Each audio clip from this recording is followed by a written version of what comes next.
All right. So, one trauma response for people who've been financially traumatized might be avoiding money entirely, avoiding like maybe you get bills, you don't open your bills. You know your credit score is bad, so you don't even look at the credit score. You don't talk about finances because you don't want to talk about how broke you are because maybe it's depressing. Anybody ever gone through that? I've gone through that. I know what it's like to like just be in denial. Like, man, ain't no point in me even thinking about this issue because it's just gonna ruin my day. Number two, this is another one I have.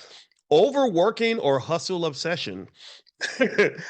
Constantly chasing income with a fear, driven by fear of being broke or repeating past financial struggles. I think that's a big one. Anybody like work extra hard because you don't want to go back to the way things used to be? Almost like a former inmate who says, I ain't going back to jail. I ain't never going back to jail, right? Because being poor is like being in prison. It's terrible. And I'm kind of like that. I've always worked hard. But I'm kind of like a proud workaholic. I kind of like the fact that I work a lot. I don't think it's so bad all the time, but yeah, I see. Ain't none of us perfect. God is still working on all of us. All right. What else? Chronic underspending. Like, so if you're really frugal with money, really extremely careful with money because you don't want to lose it, they say that's a trauma response because you've been traumatized by being broke. Impulse spending or retail therapy. So when you use shopping as a coping mechanism, maybe you spend money because it makes you feel better. I've never really gone through retail therapy per se, but I've seen people that when they start feeling bad, they want to spend money. It's almost like picking up a beer or something. All right, so let's see. Number five, fear of investing. That's a big one. Taking calculated risks. Traumatized people have a really hard time taking risks because you're so scared to death of losing.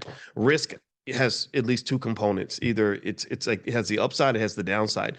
So if you have what we call in finance, we talk about what you call these things called utility functions. So if we can look at it mathematically. So if your utility function is what they call concave, if it's like sloped a certain way, you really are what they call risk averse. Risk averse means that you don't like to take risks. So it means, for example, if you think about that show Deal or No Deal, if you remember on Deal or No Deal, they used risk aversion to do their calculations. And what they would do is they'd say, which would you rather have, a 50-50 chance to win $1 million or $100,000 cash?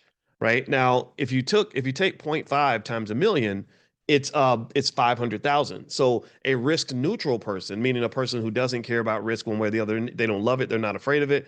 They're gonna make the deal for 500,000. They would take 500,000 because that's the what they call the expected value. That's the average between the two numbers.